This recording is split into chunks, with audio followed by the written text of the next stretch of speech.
Good morning students. Welcome to online classes. ವಿದ್ಯಾರ್ಥಿಗಳೇ, ಕಳೆದ ಕ್ಲಾಸಲ್ಲಿ ನನ್ನನ್ನು ನಿಮಗೆ ಪರಿಚಯ ಮಾಡಿಕೊಂಡಿದ್ದೆ. ಬಟ್ ನಂತರದ ದಿನಗಳಲ್ಲಿ ಇನ್ನೂ ಕೆಲವೊಂದೆಲ್ಲ ವಿದ್ಯಾರ್ಥಿಗಳು ಗ್ರೂಪ್ಗೆ ಆ್ಯಡ್ ಆಗಿದ್ದೀರಾ. ಹಾಗಾಗಿ ಮತ್ತೊಂದು ಸರಿ ನನ್ನನ್ನು ಪರಿಚಯ ಮಾಡಿಕೊಡ್ತೀನಿ. ನನ್ನ ಹೆಸರು ಎಚ್ ಸತೀಶ್, ಶಿಕ್ಷಣಶಾಸ್ತ್ರ ಉಪನ್ಯಾಸಕರು. ಕಳೆದ ಕ್ಲಾಸಲ್ಲಿ ಅಂದರೆ ಇಂಟ್ರೊಡಕ್ಟರಿ ಕ್ಲಾಸಲ್ಲಿ ಫಸ್ಟ್ ಇಯರ್ PUC ಎಜುಕೇಷನ್ನಲ್ಲಿ ಅಂದರೆ ಶಿಕ್ಷಣಶಾಸ್ತ್ರ ವಿಷಯದಲ್ಲಿ ಯಾವೆಲ್ಲ ವಿಷಯಗಳು ಬರ್ತದೆ, ಎಷ್ಟು ಘಟಕಗಳಿದ್ದಾವೆ ಅನ್ನೋದನ್ನು ತಿಳಿಸ್ಕೊಟ್ಟಿದ್ದೇವೆ. ಸೊ ಈಗ ನಾವು ನೇರವಾಗಿ ವಿಷಯಕ್ಕೆ ಹೋಗೋಣ. ನೀವೇನು ನಮ್ಮ ಕಾಲೇಜಲ್ಲಿ ಆರ್ಟ್ಸ್ ಅಂದರೆ ಅದರಲ್ಲಿ ಕೂಡ ಎಜುಕೇಷನ್ ಕಾಂಬಿನೇಷನ್ ತಗೊಂಡಿದ್ದೀರಲ್ಲ, ಸೊ ನಾವು ನಿಮಗೆ ಎಜುಕೇಷನ್ ಸ್ಟೂಡೆಂಟ್ಸ್ ಅಂತೇಳಿ ಕರಿತೀವಿ ಅಂತೇಳಿ ಹೇಳಿದ್ದೆ. ಇಂಗ್ಲಿಷ್ನಲ್ಲಿ ಎಜುಕೇಷನ್, ಇಂಗ್ಲಿಷ್ನಲ್ಲಿ ಎಜುಕೇಷನ್, ಕನ್ನಡದಲ್ಲಿ ಅದಕ್ಕೆ ಶಿಕ್ಷಣ ಶಾಸ್ತ್ರ ಅಂತೇಳಿ ಕರಿತೀವಿ. ಬಟ್ ನಾವು ಸಹಜವಾಗಿ ಶಿಕ್ಷಣ ಅನ್ನೋ ವರ್ಡನ್ನ ಬಳಕೆ ಮಾಡ್ತೀವಿ. ಆದರೆ ಸ್ಪೆಸಿಫಿಕ್ ಆಗಿ ಅಂದರೆ ನಿರ್ದಿಷ್ಟವಾಗಿ ಹೇಳೋದಾದ್ರೆ ಆ ಸಬ್ಜೆಕ್ಟಿನ ಹೆಸರು ಬಂದ್ಬಿಟ್ಟು ಶಿಕ್ಷಣ ಶಾಸ್ತ್ರ. ಇಲ್ಲಿ ಈ ಪದವನ್ನು ನೀವು ಗಮನಿಸಿ, ಆ ಟರ್ಮ್ ಅನ್ನು ನೀವು ಅಬ್ಸರ್ವ್ ಮಾಡಿ. ಶಿಕ್ಷಣ ಶಾಸ್ತ್ರ ಸೇರಿ ಶಿಕ್ಷಣ ಶಾಸ್ತ್ರ ಅಂತೇಳಿ ಆಗಿದೆ. ಈ ಶಾಸ್ತ್ರ ಅನ್ನೋ ವರ್ಡ್ ಇದೆಯಲ್ಲ, ಶಾಸ್ತ್ರ ಅದು ಸಂಸ್ಕೃತದ ಪದ. ಸಂಸ್ಕೃತದಲ್ಲಿ ಶಾಸ್ತ್ರ ಅಂತಂದ್ರೆ ಜ್ಞಾನ ಅಂತೇಳಿ ಅರ್ಥ ಬರ್ತದೆ, ವಿಜ್ಞಾನ ಅಂತ ಕೂಡ ಅರ್ಥ ಇದೆ. ಹಾಗೆ ಶಾಸ್ತ್ರ ಅಂತಂದ್ರೆ ಅಧ್ಯಯನ ಅಂತ ಕೂಡ ಅರ್ಥ ಇದೆ. ಸೊ ಇಲ್ಲಿ ಇರ್ತಕ್ಕಂಥದ್ದು ಶಿಕ್ಷಣ ಶಾಸ್ತ್ರ. ಸೊ ಅದರ ಶಬ್ದಾರ್ಥವನ್ನು ನೋಡಿದ್ರೆ, ಗಮನಿಸಿದ್ರೆ ನಿಮಗೆ ಈಸಿಯಾಗಿ ಗೊತ್ತಾಗ್ತದೆ. ಶಿಕ್ಷಣವನ್ನ ಕುರಿತಂತೆ, ಶಿಕ್ಷಣವನ್ನ ಕುರಿತಂತೆ ಅಧ್ಯಯನ ಮಾಡತಕ್ಕಂಥ, ಶಿಕ್ಷಣವನ್ನ ಕುರಿತಂತೆ ಇರುವ ಜ್ಞಾನ, ಅದೇನೆ ಏನಪ್ಪ ಅಂತಂದ್ರೆ ಶಿಕ್ಷಣ ಶಾಸ್ತ್ರ ಅಂದ್ರೆ ಶಿಕ್ಷಣ ವಿಷಯವನ್ನ ಕುರಿತಾದ ವಿಜ್ಞಾನ ಅಥವಾ ಶಿಕ್ಷಣವನ್ನ ಕುರಿತಾದ ಜ್ಞಾನಕ್ಕೆ ಜ್ಞಾನವೇ ಏನಂತ ಹೇಳ್ತಾರೆ ಅಂದ್ರೆ ಶಿಕ್ಷಣ ಶಾಸ್ತ್ರ ಅಂತ. ನಾನು ಆಗಲೇ ಹೇಳಿದೆ, ಶಾಸ್ತ್ರ ಅಂತಂದ್ರೆ ಅಧ್ಯಯನ ಅಂತ ಹೇಳಿ ಅರ್ಥ ಬರ್ತದೆ, ಅದು ಸಂಸ್ಕೃತದ ಪದ ಅಂತ ಹೇಳಿ. ಸೊ ಆ ತರದ ಎಷ್ಟೋ ಕನ್ನಡೇತರ ಪದಗಳನ್ನ ನಾವು ಕನ್ನಡೀಕರಣ ಮಾಡಿಕೊಂಡು ಕನ್ನಡದಲ್ಲಿ ಬಳಕೆ ಮಾಡ್ತಾ ಇದ್ದೀವಿ. ನಿಮ್ಗೆಲ್ಲ ಹೈಸ್ಕೂಲ್ನಲ್ಲಿ ಜೀವಶಾಸ್ತ್ರ ಅಂತೇಳಿ ಸಬ್ಜೆಕ್ಟ್ ಇತ್ತು, ರಸಾಯನಶಾಸ್ತ್ರ ಅಂತೇಳಿ ಇತ್ತು. ಜೀವಶಾಸ್ತ್ರ ಅಂದ್ರೆ ಜೀವಿಗಳನ್ನ ಕುರಿತಾದ ವಿಜ್ಞಾನ ಅಂತೇಳಿ. ಸೊ ಅದೇ ತರನೇ ಶಿಕ್ಷಣವನ್ನ ಕುರಿತಾದ ಜ್ಞಾನ ಅಥವಾ ಅಧ್ಯಯನವೇ ಶಿಕ್ಷಣ ಶಾಸ್ತ್ರ ಅಂತೇಳಿ. ಇನ್ನು ಫಸ್ಟ್ ಇಯರ್ PUC ಎಜುಕೇಷನ್ ಅಲ್ಲಿ ಅಥವಾ ಶಿಕ್ಷಣ ಶಾಸ್ತ್ರದಲ್ಲಿ ಒಟ್ಟು 10 ಘಟಕಗಳಿದ್ದಾವೆ, 10 ಯೂನಿಟ್ಸ್ ಇದೆ. ಅದರಲ್ಲಿ ಮೊದಲನೇ ಯೂನಿಟ್ ಯಾವುದು ಅಂತ ಹೇಳೋದಾದ್ರೆ ಫಸ್ಟ್ ಯೂನಿಟ್, ಮೊದಲನೇ ಘಟಕ ಶಿಕ್ಷಣದ ಪರಿಕಲ್ಪನೆ. ಶಿಕ್ಷಣದ ಪರಿಕಲ್ಪನೆ, ಇದಕ್ಕೆ ನಾವು ಕಾನ್ಸೆಪ್ಟ್ ಆಫ್ ಎಜುಕೇಶನ್ ಅಂತೇಳಿ. ಫಸ್ಟ್ ಇಯರ್ PUC ಎಜುಕೇಶನ್ ನಲ್ಲಿ ಏನು ಒಟ್ಟು 10 ಘಟಕಗಳಿದಾವಲ್ಲ, ಅದರಲ್ಲಿ ಮೊದಲನೇ ಘಟಕದ ವಿಷಯ ಯಾವುದು ಅಂತಂದ್ರೆ ಶಿಕ್ಷಣದ ಪರಿಕಲ್ಪನೆ. ಅದರ ಶೀರ್ಷಿಕೆಯನ್ನೇ ತಿಳಿಸುವ ಹಾಗೆ ನಾವು ಈ ಘಟಕದಲ್ಲಿ ಶಿಕ್ಷಣ ವಿಷಯವನ್ನ ಪರಿಚಯ ಮಾಡತಕ್ಕಂಥ ಕಂಟೆಂಟ್ ವಿಷಯ ಇರ್ತಕ್ಕಂಥದ್ದನ್ನ ನಾವು ಗಮನಿಸ್ಬೋದು. ನೀವು ಹೈಸ್ಕೂಲಲ್ಲಿ ಈ ವಿಷಯ ಕಲ್ತಿಲ್ಲ, ಇಲ್ಲಿ ನಿಮಗೆ ಇದು ನ್ಯೂ ಸಬ್ಜೆಕ್ಟ್ ಆಗಿದೆ. ಆಕ್ಚುಲಿ ಮೊದಲನೇ ಯೂನಿಟ್ ನಲ್ಲಿ ಇರ್ತಕ್ಕಂಥ ವಿಷಯ ಏನಪ್ಪಾ ಅಂತಂದ್ರೆ ಈ ವಿಷಯವನ್ನ ಪರಿಚಯಿಸುವಂತಹ ವಸ್ತು ವಿಷಯವೇ ಫಸ್ಟ್ನೇ ಯೂನಿಟ್ ಅಲ್ಲಿ ಇದೆ. ಈ ಮೊದಲನೇ ಘಟಕ ಇದೆಯಲ್ಲ ಶಿಕ್ಷಣದ ಪರಿಕಲ್ಪನೆ, ಇದರಲ್ಲಿ ನಾವೇನೇನು ತಿಳ್ಕೊಳ್ತೀವಿ ಅಂತಂದ್ರೆ ಮೊದಲನೇದಾಗಿ ಶಿಕ್ಷಣದ ಅರ್ಥ ಅಂದ್ರೆ ಶಿಕ್ಷಣ ಅಂದ್ರೆ ಏನು ಅಂತೇಳಿ ತಿಳ್ಕೊಳ್ತೀವಿ. ಅದರ ಅರ್ಥವನ್ನ ಮೂರು ರೀತಿಯಲ್ಲಿ ನಾವು ಇಲ್ಲಿ ಕಲಿತೀವಿ. ಮೊದಲನೇದಾಗಿ ಅದರ ಶಬ್ದೋತ್ಪತ್ತಿ ಬಗ್ಗೆ, ಅಂದ್ರೆ ಶಿಕ್ಷಣ ಅನ್ನೋ ಪದ ಹೇಗೆ ಉತ್ಪತ್ತಿಯಾಯಿತು, ಶಿಕ್ಷಣದ ಶಬ್ದೋತ್ಪತ್ತಿ, ಅದರ ಮುಖಾಂತರನೇ ಶಿಕ್ಷಣದ ಶಬ್ದಾರ್ಥವನ್ನು ಕೂಡ ನಾವು ತಿಳ್ಕೊಳ್ತೀವಿ. ಸೊ ಅದು ಒಂದು ರೀತಿಯಲ್ಲಿ ಶಿಕ್ಷಣವನ್ನ ಅರ್ಥೈಸ್ಕೊಂಡು. ನೆಕ್ಸ್ಟ್ ಎರಡನೇದಾಗಿ ಶಿಕ್ಷಣದ ಸಂಕುಚಿತಾರ್ಥ ಮತ್ತು ಶಿಕ್ಷಣದ ವಿಶಾಲಾರ್ಥ ಅಂತೇಳಿ ಬರುತ್ತೆ. ಸೊ ಮೊದಲನೇ ಯೂನಿಟ್ನಲ್ಲಿ ಫಸ್ಟ್ ನಾವು ಶಿಕ್ಷಣ ಅಂದ್ರೆ ಏನು, ಶಿಕ್ಷಣದ ಅರ್ಥವನ್ನ ತಿಳ್ಕೊಂಡ್ವಿ. ನಂತರ ಎರಡನೇದು ಏನು ಅಂತ ಹೇಳಿದ್ರೆ ಶಿಕ್ಷಣ ಒಂದು ಪ್ರಕ್ರಿಯೆ ಆಗಿದೆ ಅಂತ ಹೇಳ್ತೀವಿ.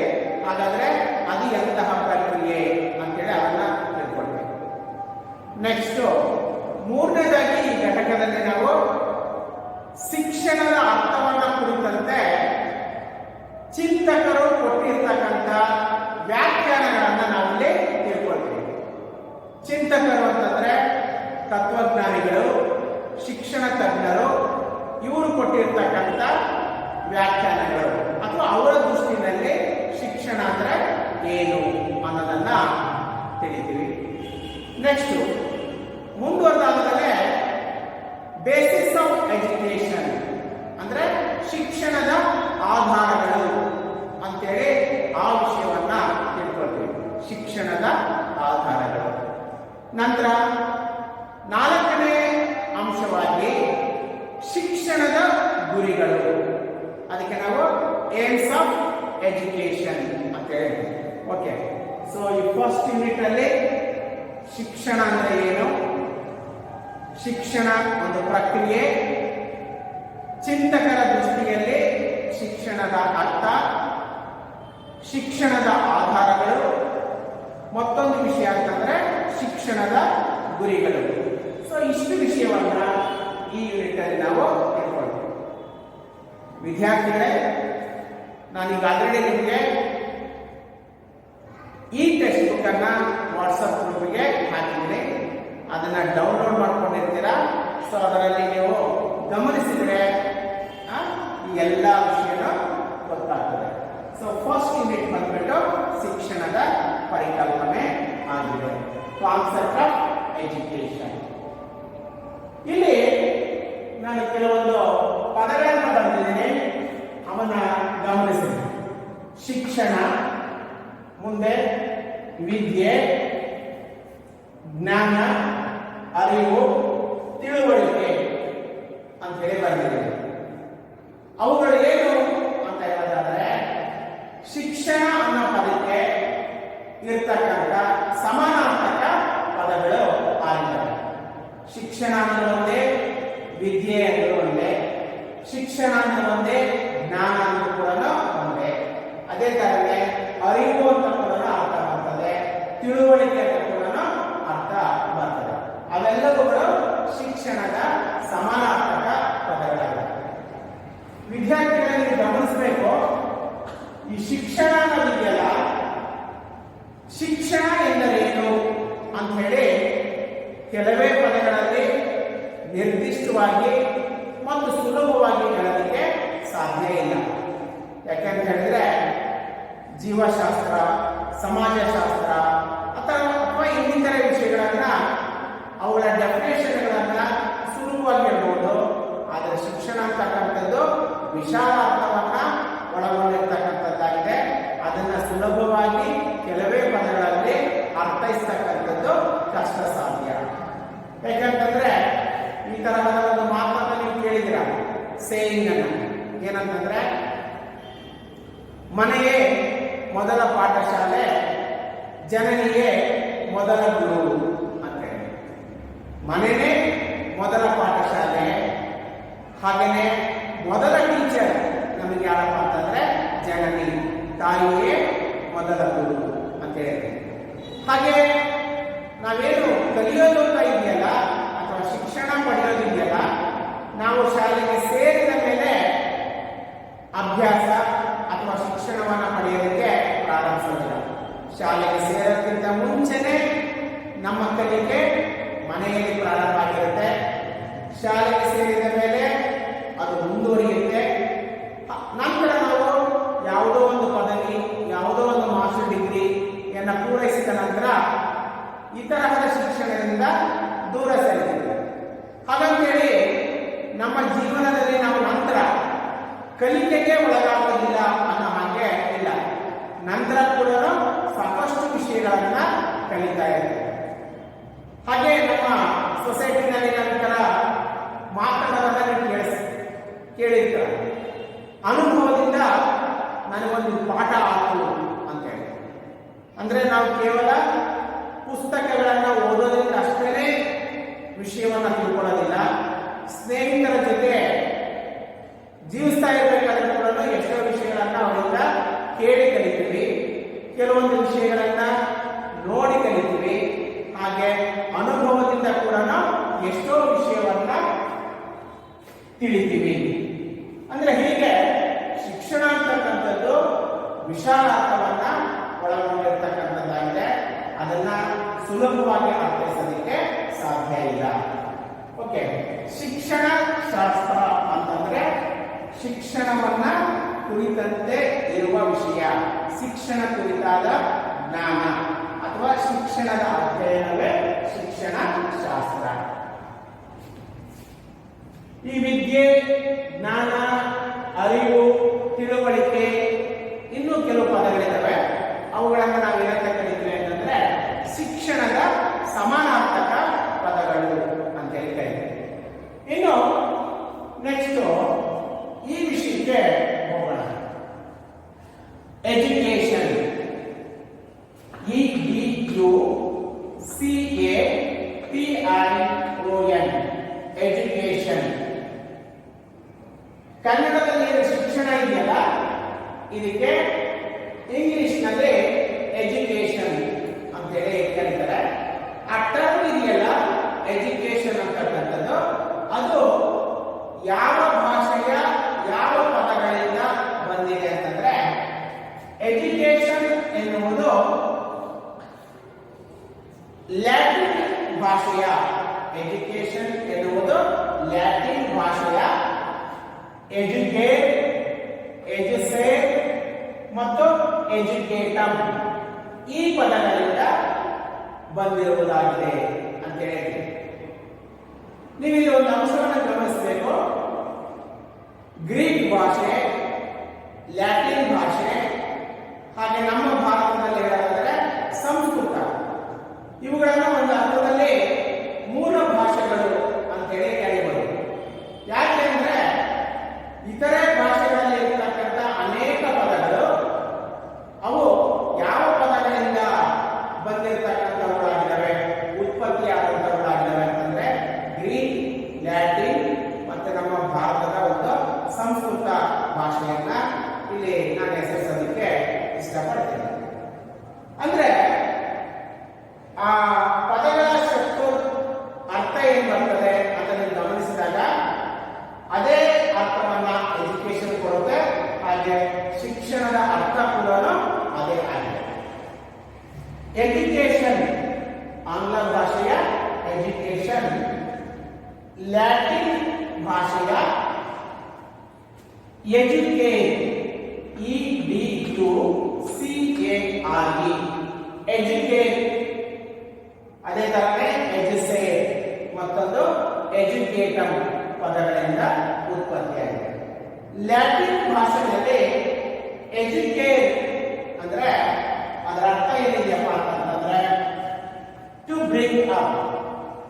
ಲ್ಯಾಟಿನ್ ಭಾಷೆಯಲ್ಲಿ ಎಜುಕೇಟ್ ಅಂತಂದ್ರೆ ಅದರ ಅರ್ಥ ಟು ಬ್ರಿಂಗ್ ಅಪ್ ಅಂದ್ರೆ ಏನಂತ ಅರ್ಥ ಬರುತ್ತೆ, ಬೆಳೆಸು, ಪೋಷಿಸು ಅಂತೇಳಿ ಅರ್ಥ ಬರ್ತದೆ. ಬೆಳೆಸು, ಪೋಷಿಸು, ಟು ಬ್ರಿಂಗ್ ಅಪ್, ಮೇಲಕ್ಕೆ ತಾ ಅಂತ ಕೂಡ ಅರ್ಥ ಬರ್ತದೆ. ನೀವು ನೋಡಿರ್ಬೋದು, ನಾವು ಒಂದು ಗಿಡವನ್ನ ಭೂಮಿನಲ್ಲಿ ನೆಟ್ಟು ಅದಕ್ಕೆ ಬೇಕಾಗಿರ್ತಕ್ಕಂಥ ಗೊಬ್ಬರ, ನೀರು, ಪರಿಸರವನ್ನ ನೀಡೋದ್ರ ಮುಖಾಂತರ ಆ ಗಿಡವನ್ನ ಬೆಳೆಯುವಂತೆ ಮಾಡ್ತೀವಿ, ಆ ಗಿಡವನ್ನ ಜೋಪಾನ ಮಾಡ್ತೀವಿ. ದಟ್ ಮೀನ್ಸ್ ಆ ಗಿಡವನ್ನ ಪೋಷಿಸ್ತೀವಿ. ಅದೇ ತರನೇ ಒಂದು ಮಗುವಿಗೆ ಬೇಕಾದಂತಹ ಸೂಕ್ತವಾದ ಪರಿಸರವನ್ನ ಒದಗಿಸುವುದರ ಮುಖಾಂತರ ಆ ಮಗು ಬೌದ್ಧಿಕವಾಗಿ ಅಂದ್ರೆ ಆ ಮಗುವಿನ ಬುದ್ಧಿಶಕ್ತಿ ಬೆಳೆಯುವಂತೆ, ವಿಕಾಸ ಹೊಂದುವಂತೆ ಮಾಡಲಾಗುತ್ತೆ. ಒಂದು ಮಗುವಿನ ಬುದ್ಧಿಶಕ್ತಿ ಬೆಳೆಯುವಂತೆ ಅಥವಾ ವಿಕಾಸ ಹೊಂದುವಂತೆ ಮಾಡುವುದೇ ಯಾವುದು ಅಂತಂದ್ರೆ ಶಿಕ್ಷಣ. ಅಂದ್ರೆ ಒಂದು ಮಗುವಿಗೆ ನಾವು ಅರಿವು ಅಥವಾ ತಿಳುವಳಿಕೆ ಅಥವಾ ಶಿಕ್ಷಣವನ್ನ ನೀಡೋದ್ರಿಂದ ಆ ಮಗುವಿನ ಬುದ್ಧಿಮಟ್ಟ ಹೆಚ್ಚಾಗುವಂತೆ, ಆ ಮಗುವಿನ ಬುದ್ಧಿಶಕ್ತಿ ವಿಕಾಸ ಆಗುವಂತೆ ಮಾಡಬಹುದು. ಅದು ನಥಿಂಗ್ ಬಟ್ ಏನಂದ್ರೆ ಬೆಳೆಸು, ಪೋಷಿಸು ಅಂತೇಳಿ ಅರ್ಥ ಬರುತ್ತೆ. ಅಂದ್ರೆ ಎಜುಕೇಶನ್ ಅಂತಕ್ಕಂಥದ್ದು ಮೊದಲನೇದಾಗಿ ಲ್ಯಾಟಿನ್ ಭಾಷೆಯ ಎಜುಕೇಟ್ ಪದದಿಂದ ಬಂದಿದೆ ಅಂತ ಕೂಡ ಹೇಳ್ತೀವಿ. ಅದರ ಅರ್ಥ ಟು ಬ್ರಿಂಗ್ ಅಪ್. ನಂತರ ಲ್ಯಾಟಿನ್ ಭಾಷೆಯ ಮತ್ತೊಂದು ಪದ ವರ್ಡ್ ಯಾವುದು ಅಂತ ಹೇಳಿದ್ರೆ ಎಜುಸೇರ್. ಸ್ವಲ್ಪನೇ ವ್ಯತ್ಯಾಸ ಇದೆ, ನೀವು ಗಮನಿಸಬೇಕು. ಇದು ಎಜುಕೇಟ್, CARE, ಎಜುಕೇಟ್ ಅಂದ್ರೆ ಟು ಬ್ರಿಂಗ್ ಅಪ್. ಇದು ಎಜುಸೇರ್, CERE, ಎಜುಸೇರ್. ಎಜುಸೇರ್ ಅಂತಂದ್ರೆ ಟು ಲೀಡ್ ಔಟ್ ಅಥವಾ ಟು ಡ್ರಾ ಔಟ್ ಅಂತ ಕೂಡ ಅರ್ಥ ಬರುತ್ತೆ. ಹಾಗಂದ್ರೆ ಅದರ ಅರ್ಥ ಹೊರಗೆ ತಾ ಅಂತೇಳಿ ಅರ್ಥ ಬರುತ್ತೆ. ಲ್ಯಾಟಿನ್ ಭಾಷೆಯಲ್ಲಿ ಎಜುಸೇರ್ ಅಂದ್ರೆ to lead out, to draw out ಅಂದ್ರೆ ಹೊರಗೆ ತಾ, ಪ್ರಕಟಪಡಿಸು ಅಂತೇಳಿ ಅರ್ಥ. ಏನಿದ್ರ ಅರ್ಥ ಅಂತ ಹೇಳಿದ್ರೆ, ತತ್ವಜ್ಞಾನಿಗಳು ಒಂದು ಮಾತನ್ನ ಹೇಳ್ತಾರೆ, ನಿಜವಾಗ್ಲೂ ನಾವು ಒಂದು ಮಗುವಿಗೆ ಶಿಕ್ಷಣ ಕೊಡೋದು ಅಂತಂದ್ರೆ ಎಲ್ಲವನ್ನ ನಾವೇ ಹೇಳ್ಕೊಡ್ತೀವಿ ಅಂತೇಳಿ ಅಲ್ಲ. ತತ್ವಜ್ಞಾನಿಗಳ ಪ್ರಕಾರ ಒಂದು ಮಗುವಿಗೆ ಶಿಕ್ಷಣ ಕೊಡೋದಂದ್ರೆ ನಾವೇ ಎಲ್ಲವನ್ನ ಹೇಳ್ಕೊಡ್ತೀವಿ ಅಂತೇಳಿ ಅಲ್ಲ. ಆ ಮಗು ಹುಟ್ಟಿನಿಂದಲೇ ಆಂತರಿಕವಾಗಿ ಬೈ ಬರ್ತ್ ಅಂತ ಹೇಳ್ತೀವಿ. ಆ ಒಂದು ಮಗು ಹುಟ್ಟಿನಿಂದಲೇ ಆಂತರಿಕವಾಗಿ ಸುಪ್ತವಾಗಿ, ಸುಪ್ತ ಅಂತಂದ್ರೆ ಅದರ ಅರ್ಥ ಅಗೋಚರ ಅಂತೇಳಿ ಅರ್ಥ ಬರುತ್ತೆ. ಅಗೋಚರ ಅಂದ್ರೆ ಕಣ್ಣಿಗೆ ಕಾಣದಂತೆ ಅಂತ. ಒಂದು ಮಗು ಹುಟ್ಟಿನಿಂದಲೇ ಕಣ್ಣಿಗೆ ಕಾಣದಂತೆ ಆಂತರಿಕವಾಗಿ ಶಕ್ತಿ ಸಾಮರ್ಥ್ಯಗಳನ್ನ ಹೊಂದಿರುತ್ತೆ. ಆ ಶಕ್ತಿ ಸಾಮರ್ಥ್ಯಗಳನ್ನ ಹೊರಗೆ ತೆಗೆದು ಅಂದ್ರೆ ಪ್ರಕಟಗೊಳ್ಳುವಂತೆ ಮಾಡಿ ಅವುಗಳು ವಿಕಸಿಸುವಂತೆ ಮಾಡುವುದೇ ಶಿಕ್ಷಣ ಅಂತೇಳಿ ಕೆಲವೊಂದು ತತ್ವಜ್ಞಾನಿಗಳ ಅಭಿಪ್ರಾಯ ಇದೆ. ಬಹುಶಃ ನೀವು ಒಂದು ಕ್ಲಾಸ್ನಲ್ಲಿ ಇಷ್ಟು ವಿದ್ಯಾರ್ಥಿಗಳಿದ್ದೀರಾ ಅಂತಂದ್ರೆ ನಿಮ್ಮ ಒಳಗಡೆ ನಿಮ್ಮದೇ ಆಗಿರ್ತಕ್ಕಂಥ ಒಂದು ಸಾಮರ್ಥ್ಯ ಇರ್ತದೆ, ಅಥವಾ ಯಾವುದೋ ಒಂದು ಕ್ಷೇತ್ರದ ಬಗ್ಗೆ ಒಂದು ಆಸಕ್ತಿ ಇರ್ತದೆ ಅಥವಾ ಶಕ್ತಿ ಇರ್ತದೆ. ಅದನ್ನ ನಾನು ಗುರುತಿಸಿ ಅದು ಪ್ರಕಟಗೊಳ್ಳುವಂತೆ ಅಥವಾ ಅದು ವಿಕಸನ ಅಂದ್ರೆ ವಿಕಾಸಗೊಳ್ಳುವಂತೆ ನಾನು ಮಾಡ್ತೀನಲ್ಲ, ಅದೇ ಬೋಧನೆ ಆಗಿರುತ್ತೆ, ಅದೇ ಶಿಕ್ಷಣ ಆಗಿರ್ತದೆ.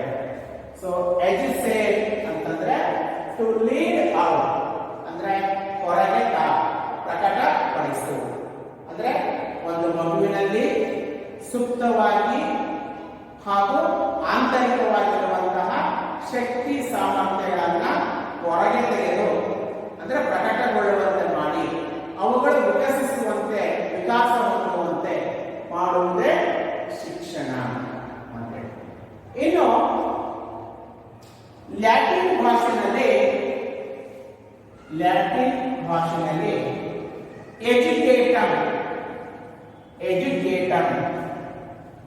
ಪದ ಇದೆ, ಅದರಿಂದಲೂ ಸಹ ಎಜುಕೇಶನ್ ಪದ ಬಂದಿರುವುದಾಗಿದೆ ಅಂತೇಳಿ ಹೇಳ್ತಾರೆ. ಲ್ಯಾಟಿನ್ ಭಾಷೆಯಲ್ಲಿ ಎಜುಕೇಟಮ್ ಅಂದ್ರೆ ಟು ಟ್ರೈನ್ ಅಂತೇಳಿ ಅರ್ಥ ಇದೆ.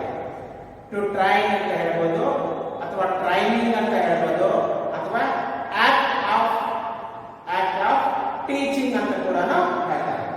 ಟು ಟ್ರೈನ್ ಅಂತಂದ್ರೆ ಅದರ ಅರ್ಥ ಏನಪ್ಪ ಅಂತಂದ್ರೆ ತರಬೇತುಗೊಳಿಸು ಅಂತೇಳಿ, ಅಂದ್ರೆ ತರಬೇತಿಯನ್ನ ನೀಡು ಅಂತೇಳಿ ಅರ್ಥ ಬರ್ತದೆ. ಶಿಕ್ಷಣ ಅಂತಕ್ಕಂಥದ್ದು ವಿಶಾಲಾರ್ಥವನ್ನ ಒಳಗೊಂಡಿದೆ. ನಾನು ಇನ್ನೊಂದು ಎಕ್ಸಾಂಪಲ್ ಕೊಡ್ತೇನೆ ನಿಮಗೆ. ಕೆಲವೊಂದು ವ್ಯಕ್ತಿಗಳು ಬೇರೆ ಬೇರೆ ವರ್ಕ್ಶಾಪ್ಗಳಲ್ಲಿ ಕೆಲಸ ಮಾಡ್ತಕ್ಕಂಥದ್ದನ್ನೇ ನೀವು ನೋಡ್ತಾ ಇರ್ತೀರ. ಅಲ್ಲಿ ಜೂನಿಯರ್ಸ್ ಹೋಗಿ ಟ್ರೈನಿಂಗ್ ಅನ್ನ ತೆಗೆದುಕೊಳ್ತಾ ಇದ್ದಾರೆ ಅಂತ ಹೇಳಿ ಹೇಳ್ತಾ ಇದ್ದಾರೆ. ಕೆಲಸ ಕಲಿಯಲಿಕ್ಕೆ ಹೋಗಿದ್ದಾರೆ ಅಂತ ಅಂದ್ರೆ ಅಲ್ಲಿ ಒಂದು ಮೆಷಿನ್ ಇರ್ಬೋದು, ಅಥವಾ ಒಂದು ವರ್ಕ್ಶಾಪ್ ಅಲ್ಲಿ ಒಂದು ಮೆಷಿನ್ ಅನ್ನ ಹೇಗೆ ಆಪರೇಟ್ ಮಾಡ್ತಕ್ಕಂಥದ್ದು ಅನ್ನೋದಾದ್ರೆ ಇರ್ಬೋದು, ಅದನ್ನು ಹೇಗೆ ಮಾಡಬೇಕು ಅನ್ನೋದನ್ನ ಹಿರಿಯರಿಂದ ಅವರು ತರಬೇತಿಗೆ ಒಳಗಾಗ್ತಾರೆ. ಆ ತರಬೇತಿ ಅನ್ನೋದು ಕೂಡ ಏನಾಗಿರುತ್ತಪ್ಪ ಅಂದ್ರೆ ನಥಿಂಗ್ ಬಟ್ ಎಜುಕೇಶನ್, ಅಂದ್ರೆ ಶಿಕ್ಷಣ ಆಗಿರ್ತದೆ. ಸೊ ಹೀಗೆ ಎಜುಕೇಶನ್ ಅನ್ನೋ ಪದವು ಲ್ಯಾಟಿನ್ ಭಾಷೆಯ ಎಜುಕೇಟ್, ಎಜುಸೇಟ್ ಮತ್ತು ಎಜುಕೇಟರ್ ಪದಗಳಿಂದ ಬಂದಿರತಕ್ಕಂಥದ್ದು. ವಿದ್ಯಾರ್ಥಿಗಳೇ, ಸೊ ಇದಿಷ್ಟು ಏನು ಅಂತಂದ್ರೆ ಶಬ್ದಾರ್ಥದ ಪ್ರಕಾರ ಶಿಕ್ಷಣ ಎಂದರೇನು ಅಂತೇಳಿ ಒಂದು. ನಂತರ ಎರಡನೇದಾಗಿ ಎಜುಕೇಶನ್ ಪದವು ಹೇಗೆ ಅಥವಾ ಯಾವ ಪದಗಳಿಂದ ಉತ್ಪತ್ತಿಯಾಗಿದೆ ಅಂತ ಹೇಳಿ ಹೇಳ್ತೀವಿ. ಓಕೆ, ನೆಕ್ಸ್ಟ್ ಕ್ಲಾಸಲ್ಲಿ ಶಿಕ್ಷಣ ತಜ್ಞರು ಅಥವಾ ಚಿಂತಕರ ಪ್ರಕಾರ ಶಿಕ್ಷಣ ಅಂದ್ರೆ ಏನು ಅಂತ ನೋಡೋಣ, ಮತ್ತು ಶಿಕ್ಷಣ ಎಂದರೇನು ಅನ್ನೋದಕ್ಕೆ ಸರಳವಾಗಿ ಏನಂತ ಅರ್ಥೈಸ್ಬೋದು, ವಿಶಾಲ ಅರ್ಥದಲ್ಲಿ ಏನಂತ ಹೇಳಿ ಅರ್ಥೈಸ್ಬೋದು, ಅಥವಾ ಶಿಕ್ಷಣದ ಸಂಕುಚಿತ ಮತ್ತು ವಿಶಾಲ ಅರ್ಥಗಳು ಏನು ಅಂತ ಹೇಳಿ ನೆಕ್ಸ್ಟ್ ಕ್ಲಾಸಲ್ಲಿ ನೋಡೋಣ.